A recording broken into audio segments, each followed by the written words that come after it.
Hello and a warm welcome to everybody. We would like to wish everyone a good morning, a good afternoon, or a good evening, depending on where you are in the world today. My name is Jamie, and I'm one of the co-founders of Safeopedia. Safeopedia's mission is to support the EH&S professionals, operational folks, and any safety-minded individuals through free educational content, tools, and resources. A huge thank you to those dedicated professionals for the great work they do on a daily basis. Today, we're proud to present Heat Stress. Are you and your workers fully protected? This Safeopedia webinar is being presented by Squincher and Deb, part of a SC Johnson professional.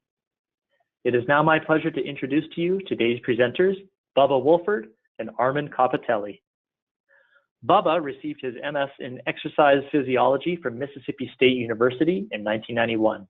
He joined Squincher in 2009, serving now as Director of Training and Corporate Development, where he spearheads promoting the importance of proper hydration within the industrial workplace. Armand is the Business Development and Training Manager for Deb USA.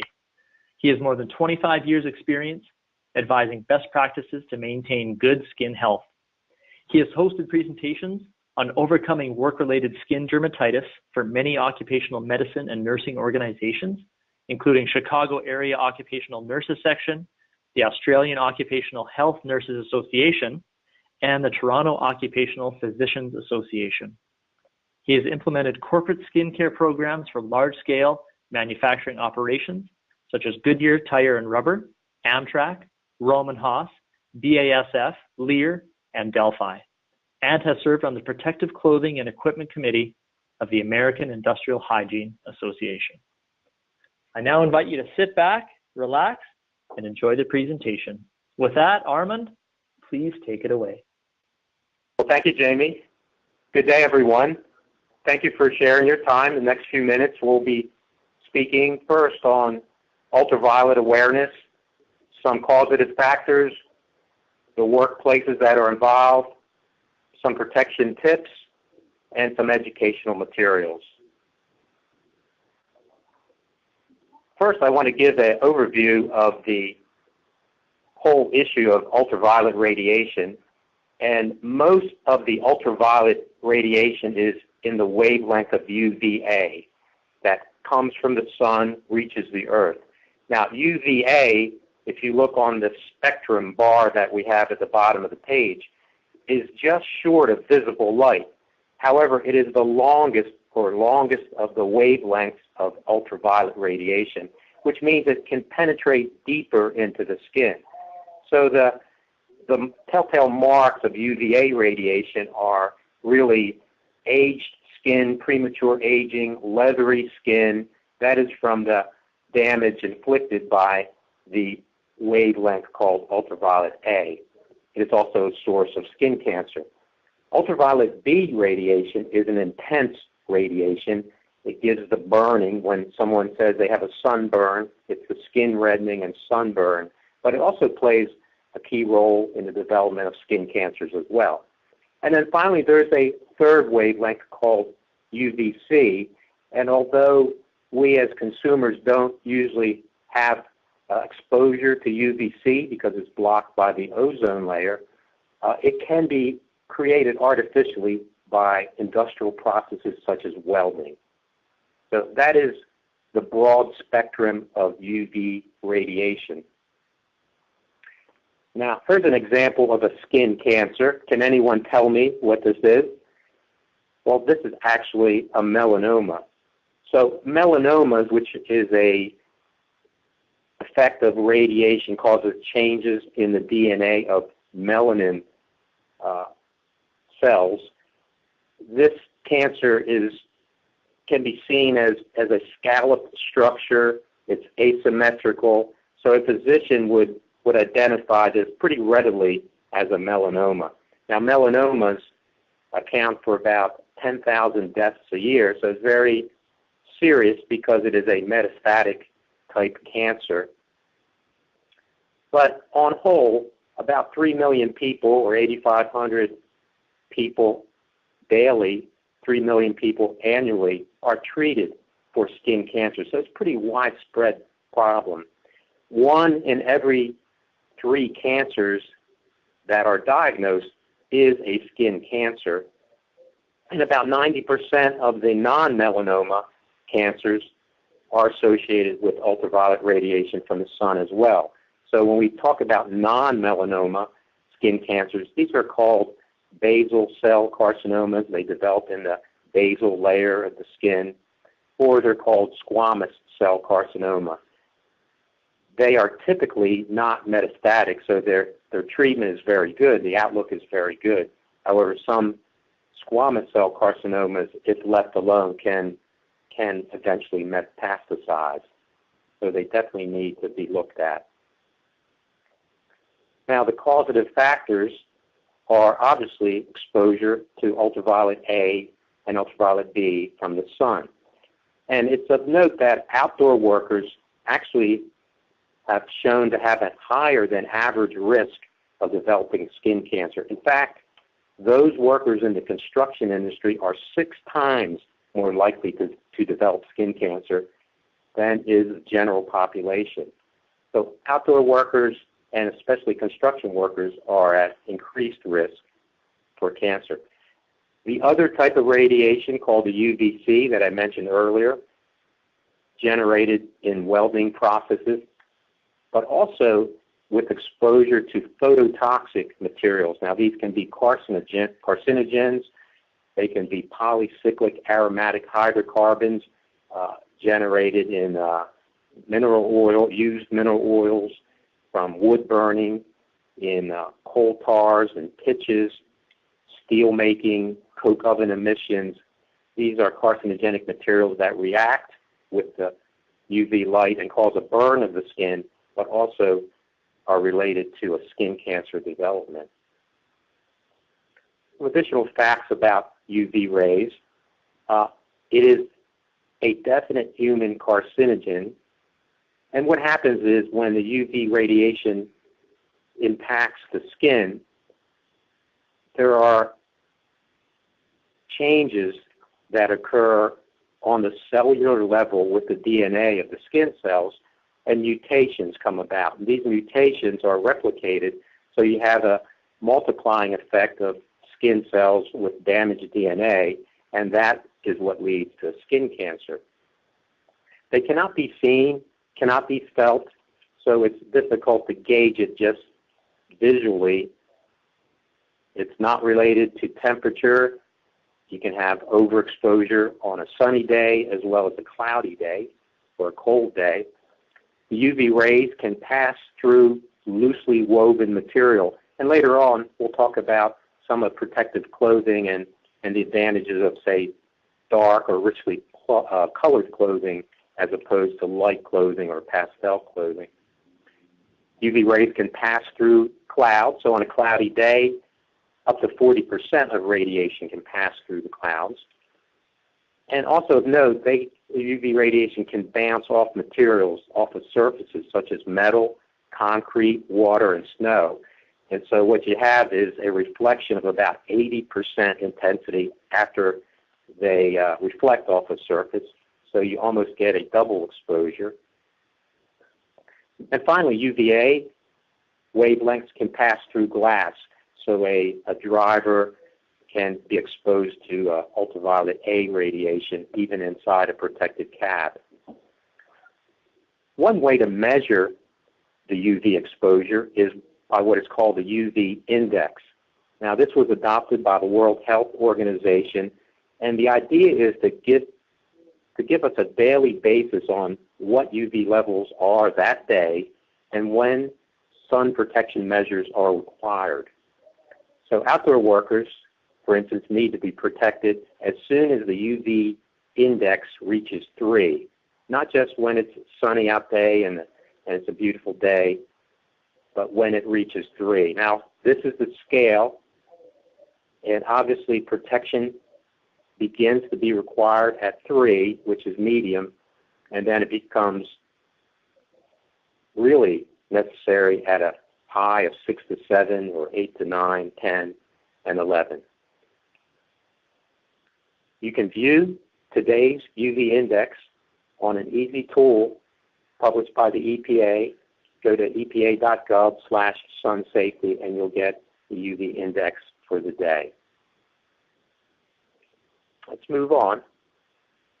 Who is at risk? Well, obviously welders with the UVC radiation, roofers, those people working with creosote, coal tar emissions, wood burning, those kind of combustion operations can generate carcinogens, polycyclic aromatic hydrocarbons that I mentioned earlier.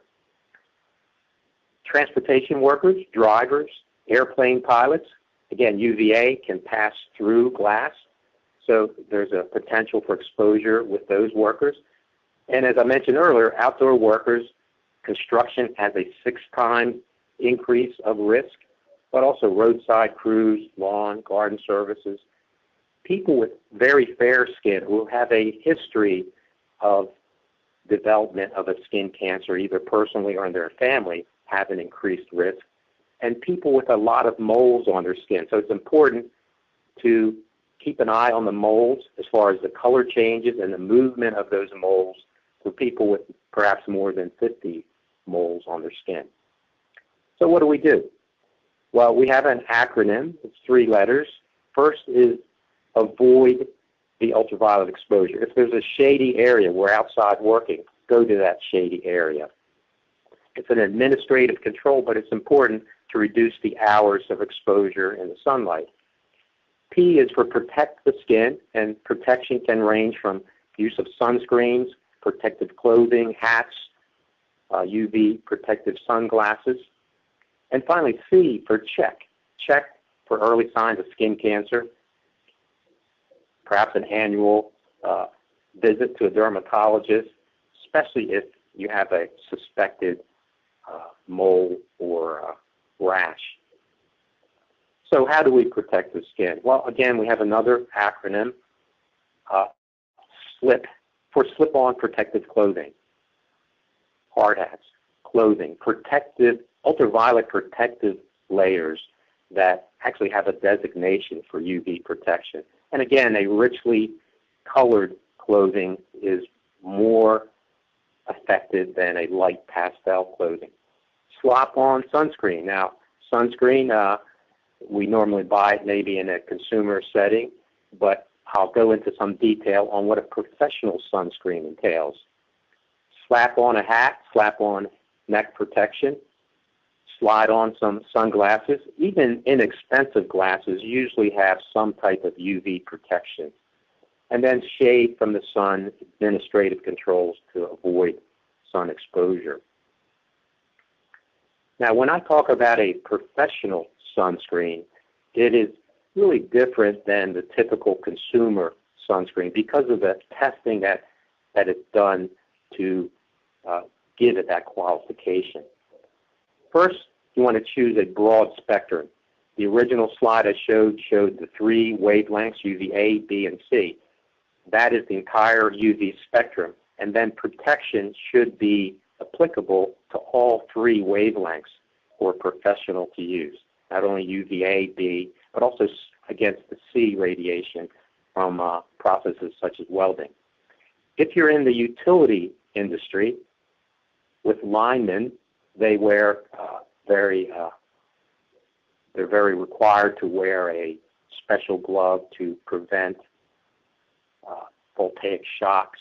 These gloves should not be impaired by the use of a sunscreen. So there's a test to pass that lineman's glove test where that is a requirement so that they can count on that glove doing what it's supposed to do.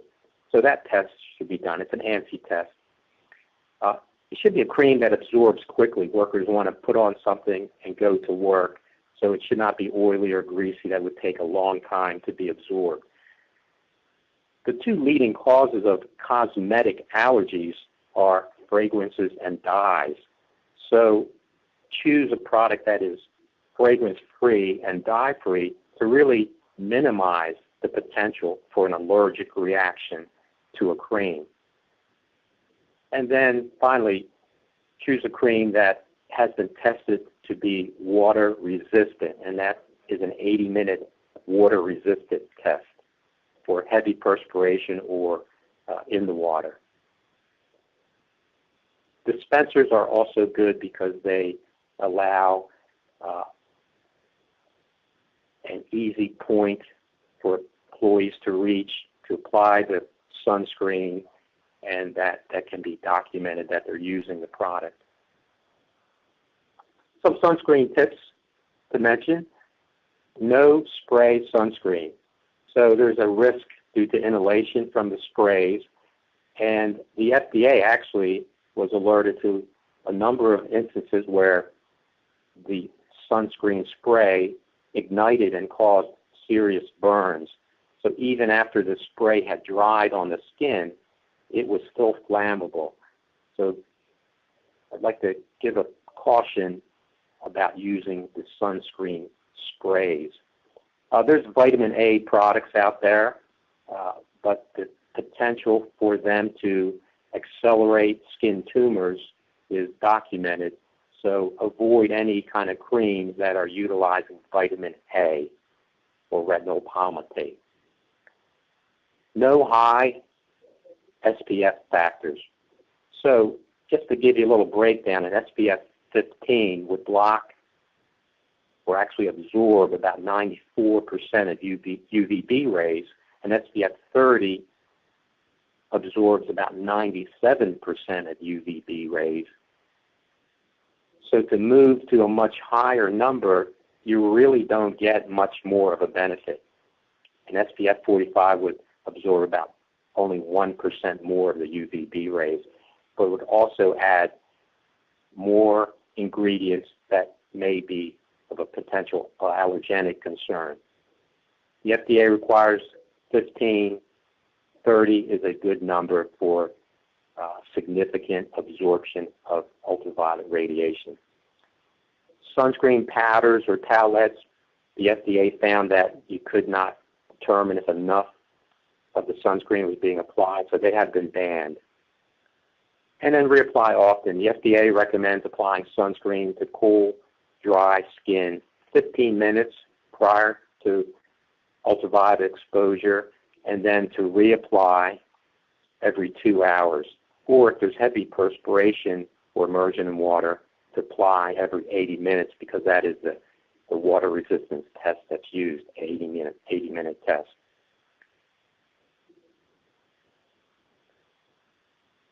The DEB group has additional educational materials available, including a BUV aware sunboard that you can adjust to today's UV index, a mirror to aid in application, and a dispenser so the sunscreen, the professional sunscreen, can be administered, a guide for outdoor workers, videos, infographics, and blog posts, all designed to help meet the requirement really to provide a healthful workplace for workers that may be exposed to a serious hazards such as ultraviolet radiation.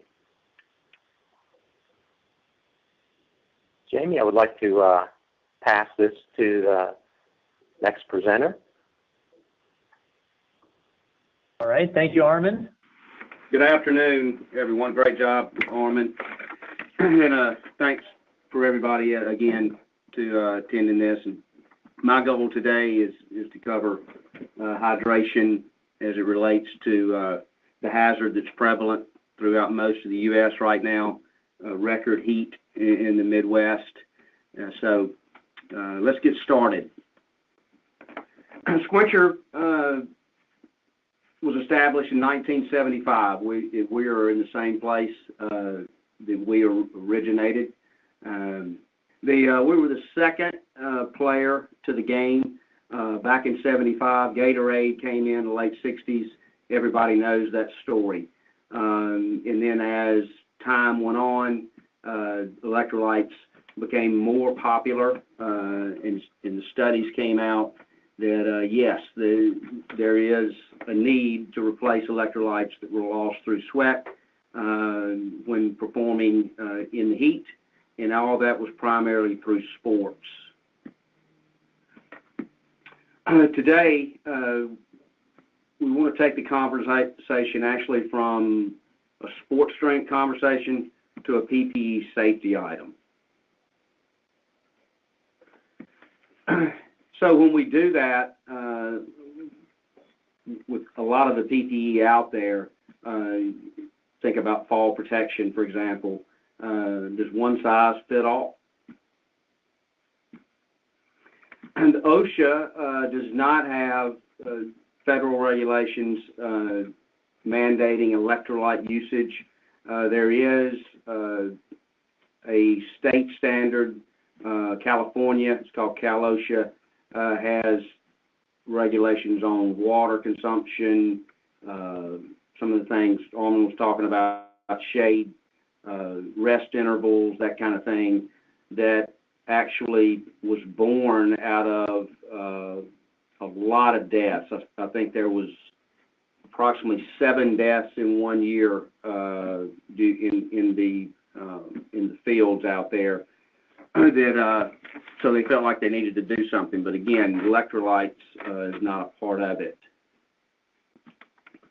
As everybody knows on this call, OSHA has something called a general duty clause, and if you do have a heat stress related accident and they come in and do an investigation, they will point to their recommendations.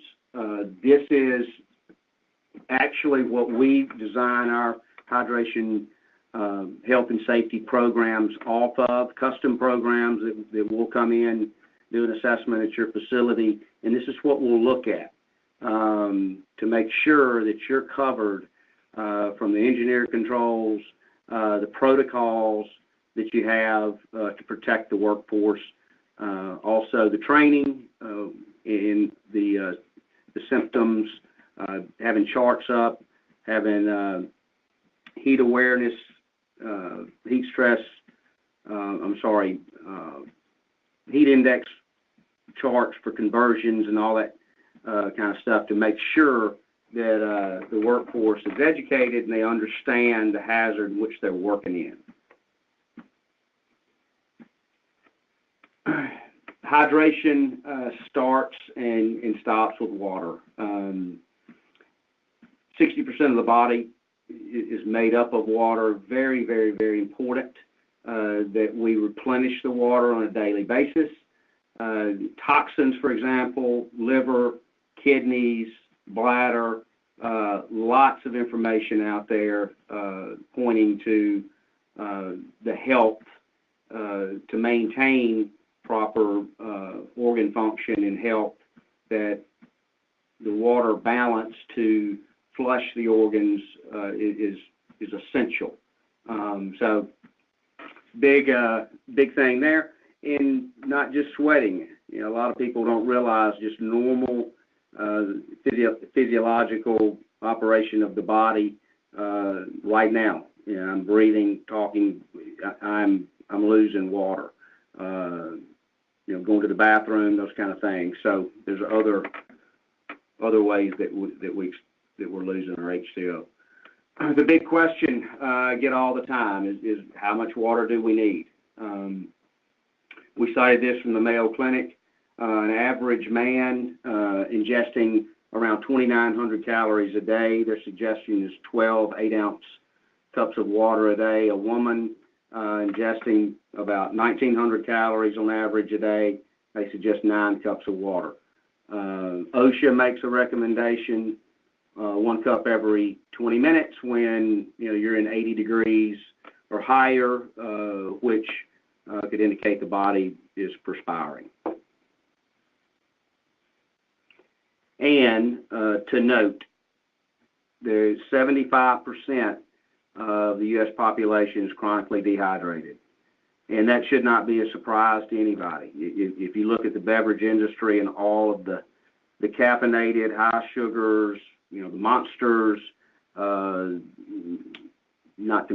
shouldn't mention the name, but the high energy drinks, the high sugar drinks, high carbonation, all those kind of things do not lend and do not count when we're measuring the actual water, H2O, without anything else in it. Very, very important that we teach that and help our workforce understand that they have to have water first.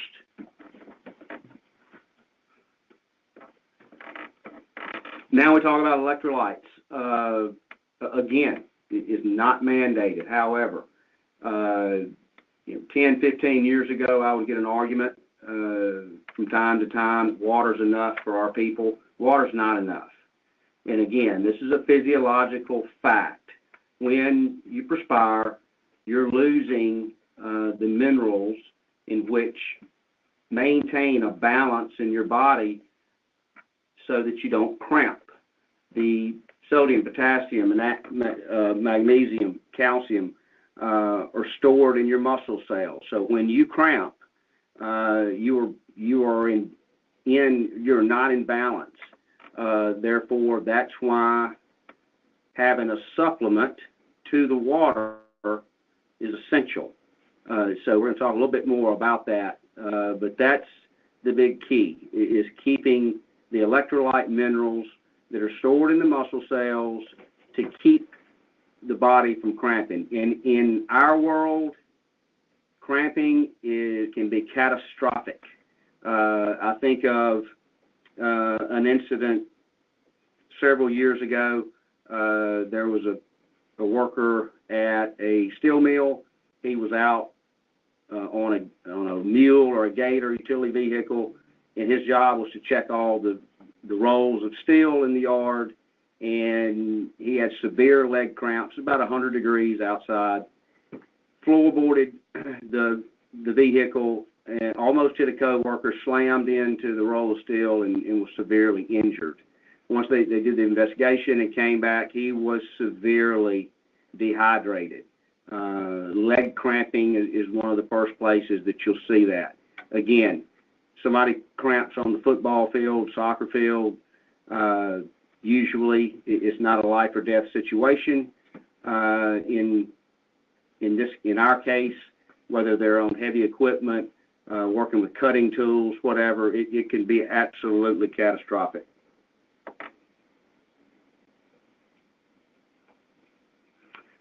Understanding the heat index, particularly in parts of the country where humidity is a factor, particularly in the summertime, every day.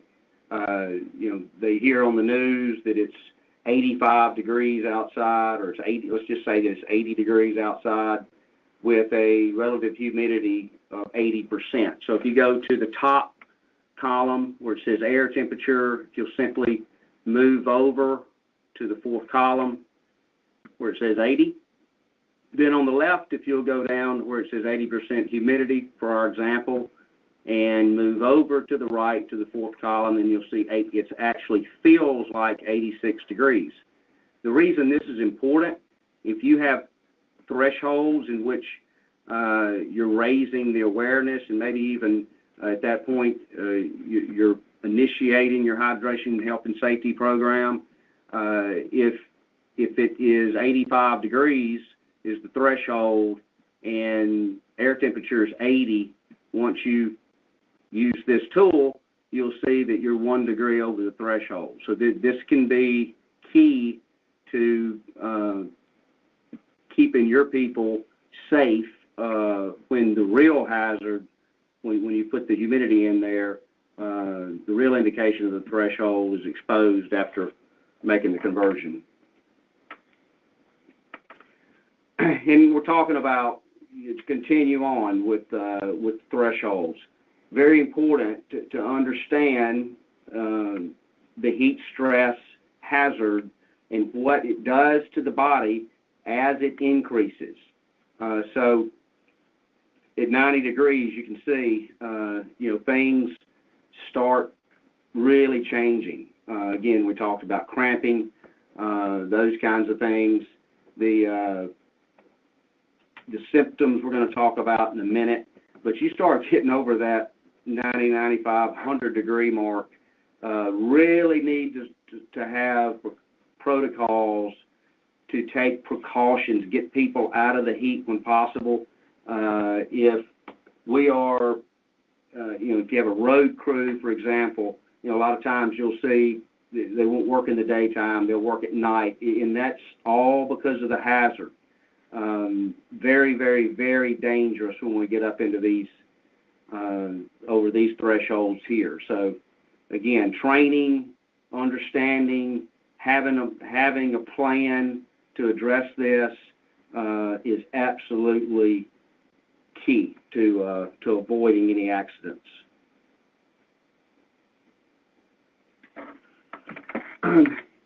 What happens when we lose fluid and we don't replace it? You know, the big thing we hear a lot of times is absorption. You know, everybody wants to know about absorption of the electrolyte product or water or whatever it may be, and that's important. However, fluid retention is more important to keep the body functioning at a proper level. So if we can maintain as close to 100% as we can, then we're not going to start slipping into things that we're looking at here. Just 2% fluid loss can start affecting the body and impairing performance. Again, this shows that you know, if we're operating heavy equipment, it doesn't matter what we're doing. We can become the hazard to the other people working. And the buddy system comes in big time in this situation. You know, we spend more time at work than we do at home. We get to know our coworkers. We urge our coworkers to be aware, to take care of yourself. Do not be the problem, be the solution. Understand when somebody is not acting right, they're not talking right, they may be hallucinating. Get them. What do we do in that situation? They don't even have to think. They get them, they take them to the break room, to the EH&S office, nurse, whatever it is, get them out of the hazard because they are showing symptoms that it's not safe for them to carry on in the situation. So, again, the training that we're going to talk about more is really key to recognize when things start going south. I do heat stress training almost every day during this time of the year. That's what I've been doing all week. And if I can get the audience to pay attention and to understand the urine chart, or what we call a dehydration dashboard, it can make a big difference. I urge the safety team that we post this type hydration chart all over the plant, particularly in the restrooms, urinals, outside, whatever it may be, because we train on this and it gets in their head. The fact of the matter is, you know, the body, it will tell you when something's going wrong. And in this case, when you're dehydrated, you're going to be urinating dark brown, yellow colors.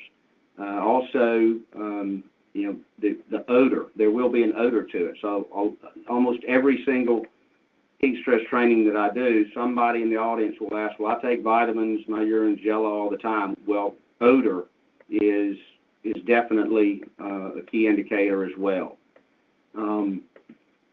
So being at that target level is not just when we're at work. You know, we're talking about a lifestyle change. You know, again, back to 75% of the U.S. population is chronically, severely dehydrated, and this does not just start when they walk in the door. Okay, this is the big thing. You know, it just covered kind of the traditional stuff, but what do we do? You know, as safety officers at our plants or at our facilities, you know, who are we dealing with? And it's industrial athlete versus an athlete. What I'm talking about is an average industrial worker is about 40 years old. An average athlete's anywhere, you know, an average of about 22 years old. Big difference in those demographics. What they're ingested, their lifestyle, their physiological changes that they have. as we get older. Everybody knows. I have glasses. I didn't have glasses when I was 30. When I turned 40, I have glasses. You can see in my picture I've lost my hair when I turned about 40. So we're not the same, and therefore we have to be treated a little bit differently. When our workers come in the door, we are challenged with their diet and their nutrition and things that may not be ideal to promote the rehydration, I'll use that word, to keep them safe. So diet, high fat, high sugar, we see a lot of that. The diuretics is a huge problem, whether it's prescribed diuretic to get water off the body for some type of hypertension issue, or diuretics like caffeine, alcohol, things like this that promote the body to expel water. We really want them to limit this, and we want to limit these products at our facility. I can tell you yesterday I was at a large metalworking facility, and one of the first places I want to go is the break room, and I mean it looked like a mini, it really was a mini convenience store that was set up in their break room, and they had one full cooler dedicated to nothing but energy drinks. And the first thing I said was this is a problem, so they're going to address that. So really being aware of what we're providing and what it could do is huge. Medical preconditions. This is a sad state of affairs. Everybody, I mean, in the election and all the health care costs going up. Well, we got a very unhealthy population, and we're not getting any healthier. We have to deal with that on a daily basis. And how does that affect hydration?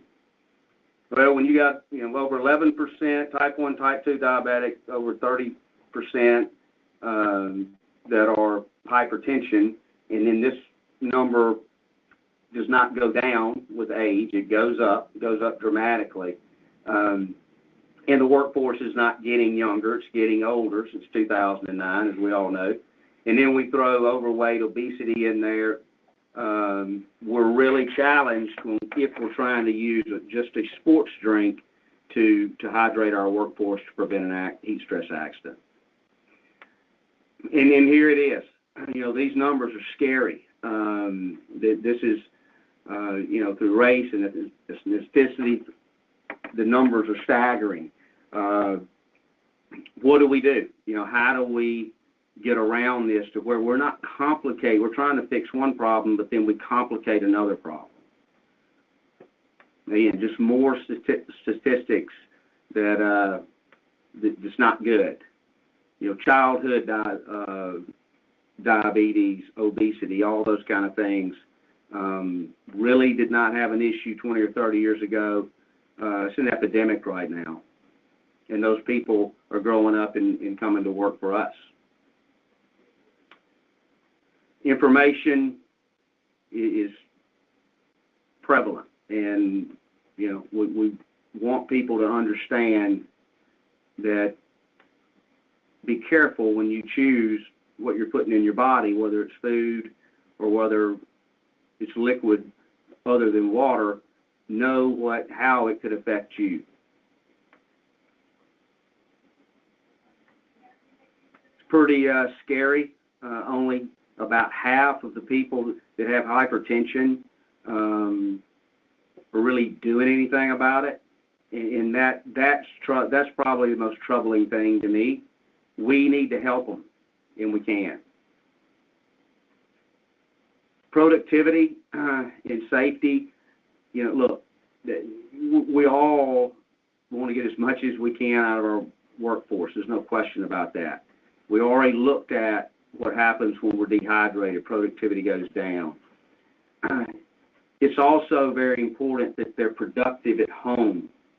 We want our folks to come in healthy, that we want them to leave healthy so that they can be productive fathers, husbands, wives, grandparents. You know, a lot of people get off at 3 o'clock, 3:30, daylight savings time. They can go and do a lot of things with their family.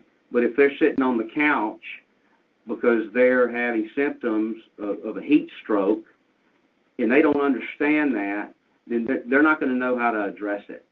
And you can die from overexposure to heat as well.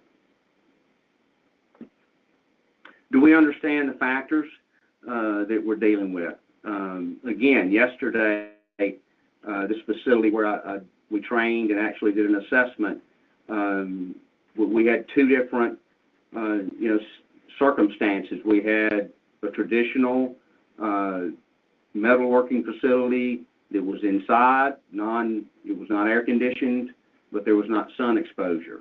Again, back to some Armand stuff. Then we had people that were working outside.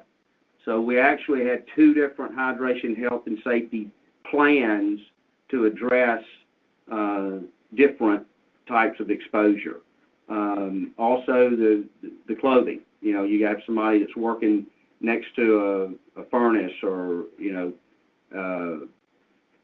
high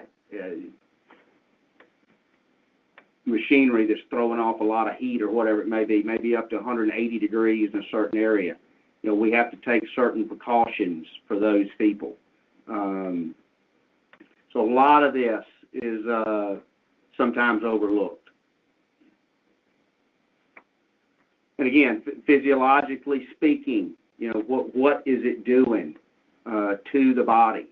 And as you can see here, I'm not going to get in depth, and I'm starting to run a little bit out of time, but again, things to look for, that will start coming on when the body starts to slip into the state of dehydration.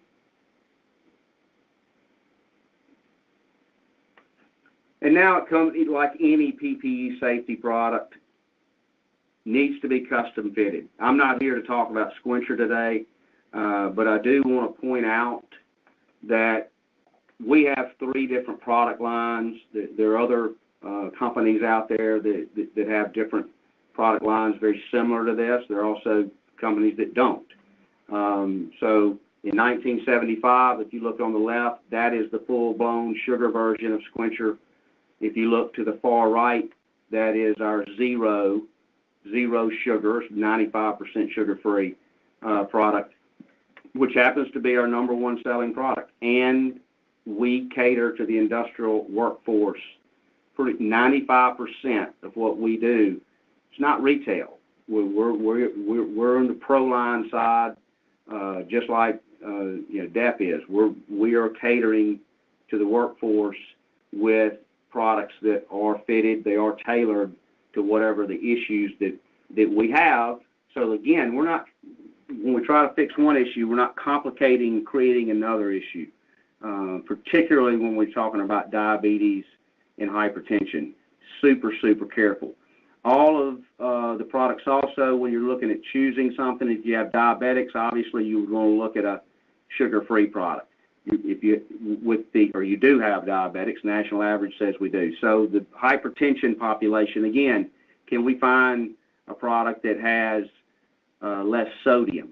So all of our products have 55 milligrams of sodium, which is 50% less than a normal sports drink. And then our potassium is about 30% higher. Again, we cannot have cramping in our facilities. It's catastrophic, as I said before. But I might have, in the Permian Basin, for example, have a drilling company out there, 25-year-old guys that are pulling pipe and doing all the things they do. They need sugar. They need as many carbohydrates as they can get. So we will look at what the workload is, what the demographic is, what the medical preconditions are, and then we will tailor fit to whatever part of our population that's working that can safely ingest and meet the need, that they have. So again, the sugar-free being the The industrial sector is our number one focus. Most of those jobs, we're talking about an average 40-year-old worker, not really high in intensity, light to moderate workload, but in very high temperatures in a lot of cases, and 8 to 12 hours a day, and then 5 to 7 days a week. So we can look at the situation and recommend the right product. Also, with any hydration, health and safety product, any PPE product, the product's not enough.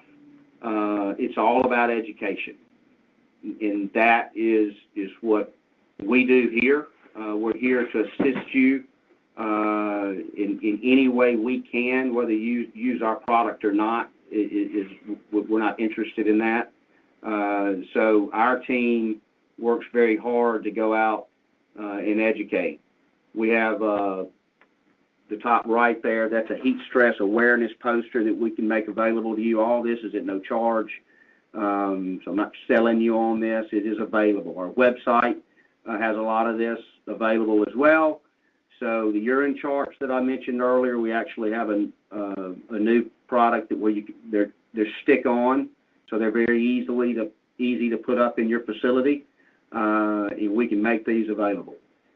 Also, the hydration assessment, we can come in just like a glove assessment. For example, we can look at in your facility and make sure your hydration stations are located in the right spot, that you're using the right type of water, all those kind of things.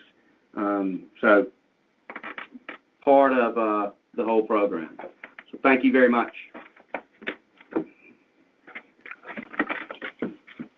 Great, thank you, Bubba, and thank you, Armand. All right, so we've had a flurry of questions come in, so we'll get right to those to answer as many as we can. If we, just a note to the audience, if we don't get to your question, we'll have the ability to either Armand or Bubba to follow up with you directly to get that question answered. So with that, let's get started. Let's start with Jerry. Jerry has a question. Why should I apply sunscreen 15 minutes prior?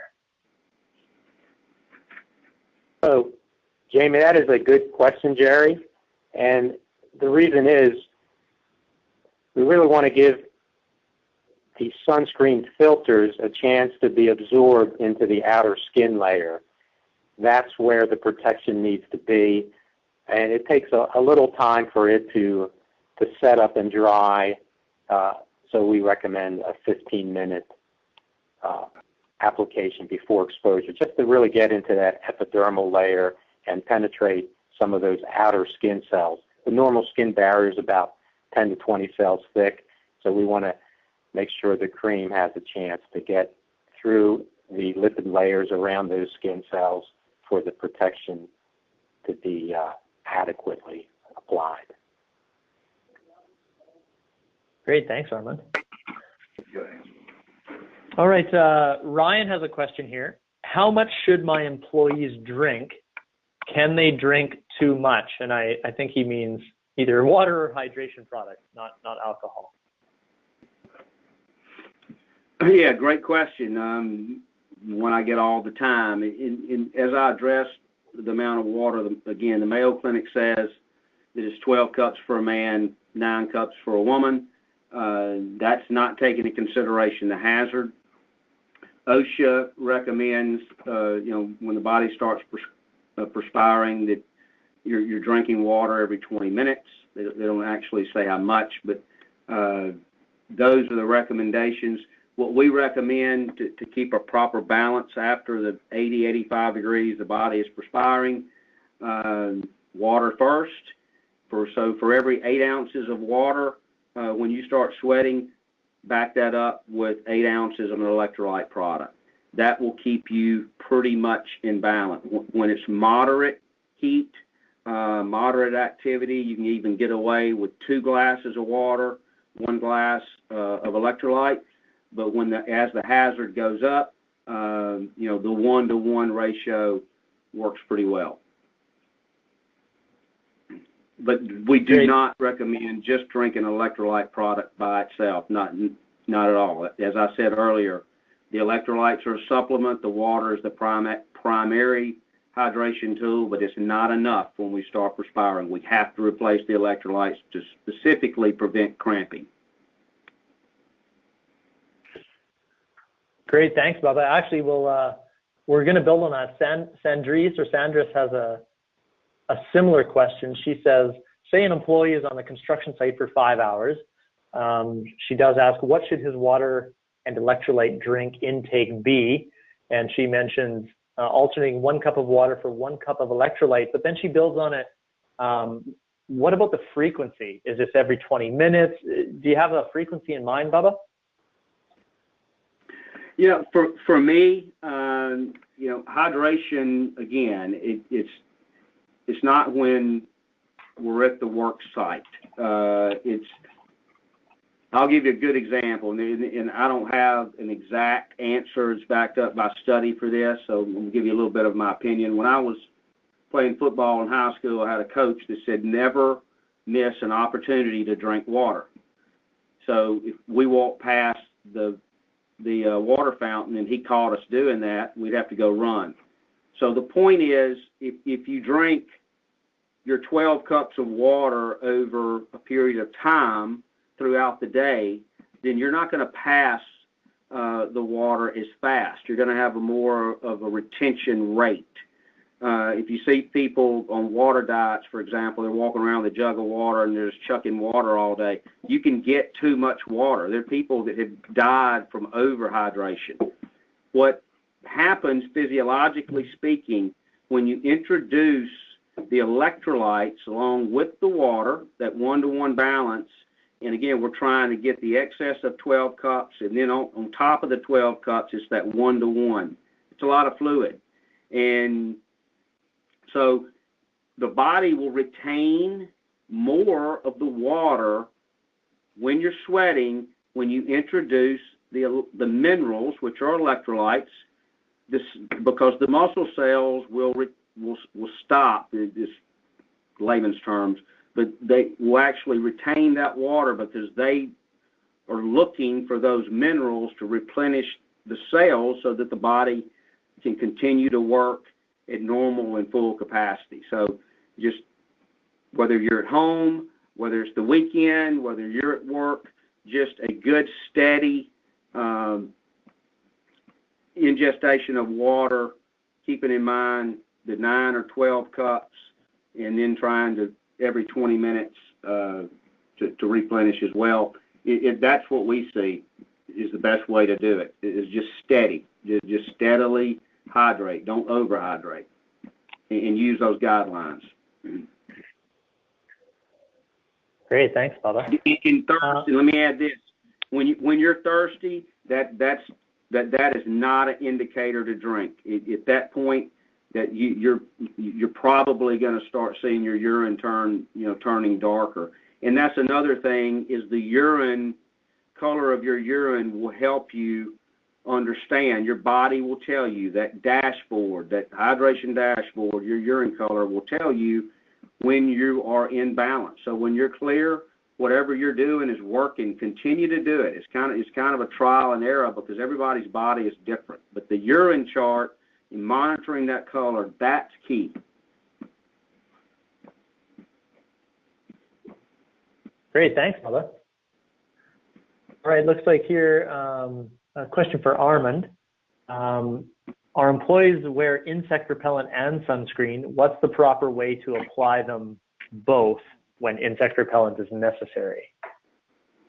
So the recommendation here, first of all, not to use a combination product. There's just not enough sunscreen in a combination sunscreen repellent to really give adequate UV protection.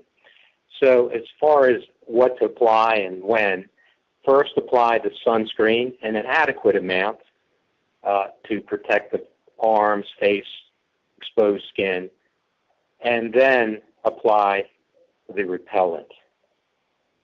Now, there are some studies that DEET will lessen the effectiveness of a sunscreen. So again, the combination products might be a problem, but there is some evidence that DEET will also lessen the effectiveness of a sunscreen when used in combination. Okay, thanks, Armand. Here's an interesting question from JT. What effect will acclimation or heat acclimation have on hydration? Less water, same quantity. Being up in Canada, it's a lot colder here than down in the southern states. So, great question, Bubba. That is a great question, and one thing that we look at, I didn't go into this because of time, but with the onset, of the season, particularly in the South, or look at what happened just this week in Minneapolis being over 100 degrees.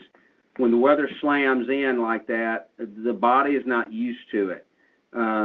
Even properly hydrating, you can still run into some problems because the acclimation is huge. You want to really ease people in, take more breaks. If they're outside, really pay attention to the shade so that they are acclimated. But your hydration practices, again, like I said earlier, the balance of the water and the electrolytes over time, before and after work, not just when you get to work, not letting thirst be an indicator, and monitoring your urine. That will keep you where you need to be. The clear urine indicator is everything. And having, we go in and do the heat stress training, let's just say, in Q1, a lot of places I'll go in March and do the heat stress training. But what about those, one of the first things I ask, particularly in construction companies, what's your turnover rate? Well, typically it's pretty high with certain segments of the workforce that they have. So what is their plan to train those people and to acclimate them to get up to speed with the other workers? Because a lot of times they try to keep up with a worker that's been in the heat for a month. That can be a real problem. So great question. It's just awareness more than anything else, and understanding when your body's telling you you're dehydrated. Yeah, that makes sense. Thanks, Bubba. All right, I see we're running a little close to the hour here. We'll definitely get a couple more questions in. Let's see, Greg has a question. Armand mentioned that sunscreen towelettes have been banned due to the ineffectiveness. Why are they still available to purchase via industrial safety suppliers? So good question. They actually have been banned by the FDA because, as I mentioned, there's no way of telling if enough sunscreen has been applied to the worker. I can't give you an answer why some distributors still carry them. Perhaps they had them in inventory and still offer them. The FDA is pretty busy, so they're not out policing distributors. But definitely to be on the safe side, I would avoid use of that. Really, to apply a sunscreen, according to the the Skin Cancer Foundation, one should apply 1 to 2 tablespoons of sunscreen, which is equivalent to about 1 ounce. So that's probably a larger amount than any towelette can give you, and that's why the FDA decided just was not adequate as a measure against really a human carcinogen, which UV light is. So hope that helps. Thanks, Armand. All right, we're at the top of the hour, so we'll get one more question in. Really want to thank everybody for hanging on the line. Really appreciate and understand if you have to drop off. Again, we'll be sending out a recording. So with that, the last question, the lucky winner is Mark. He says, on a construction site, it's quite difficult to have 2 water/drink containers and control which workers are drinking from it. Is it okay to mix half water and half electrolyte drink in a jug?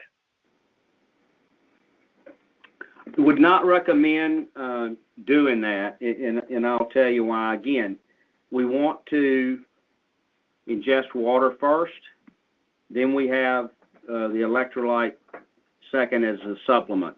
The other thing that sometimes we forget, and this happens all the time on trucks, people that have the truck mount cooler. When it's not hot outside, they have water in the 5-gallon cooler. Then when it gets hot, they put the Gatorade or the Squincher or whatever in it. That becomes a safety concern because, for example, if it's a street department worker and they're out on a weed eater and they have, let's just say, Squincher in their 5-gallon cooler, and that's it. They only have one cooler. And they happen to have an eye injury. Well, if the eye wash kit's not in the truck, they can't use Squincher to wash their eye. If they have a contusion, laceration, again, they're not going to use an electrolyte solution to clean the contusion. So water from a safety standpoint is absolutely essential over and above hydration. So no, we always recommend having water and electrolytes. And I will say this, if you have to make a choice and you're just going to choose one, you have to choose water. But there are products out there that can work very nicely with just one cooler. There's single-serve electrolyte products, things like that. We can that solve that problem very easily and still just work with the one cooler of water. But it always starts with water first. Great, thanks, Bubba. We did have someone on the line say, "What about the Squincher double cooler?" So nice shout out, Danielle. Thank you. Hey, there you go. Absolutely, that would fix the problem. But I'm not here to sell double coolers today. But that would fix the problem. So thank you. Good observation. Yeah, that's cool. All right, so yeah, a little bit after the hour. Armand, do you have any parting words for the audience before we sign off here? Well, I want to thank you again for everyone attending, and wear your sunscreen, wear your protective clothing, avoid the sun if possible. And if you have any questions, please feel free to call me on my 800 number or email me. Be glad to help. Thank you again, everyone. And Bubba, any parting words? I'll second everything that Armand said. We're here. We're here to help, and we've got over 100 people from coast to coast to assist you. As well, call my number. That is my cell number at any time. And our number one focus is keeping our hard-working men and women out there that do the jobs we don't have to do, keep them safe and keep them healthy. And we're dedicated to that. And I know all of you are too. So let's work together. Thank you. All right. So we definitely want to thank everybody for attending today's webinar. We know you have a choice where to spend your time, so we're very grateful you spent it with us today. I want to thank Deb, part of SC Johnson Professional.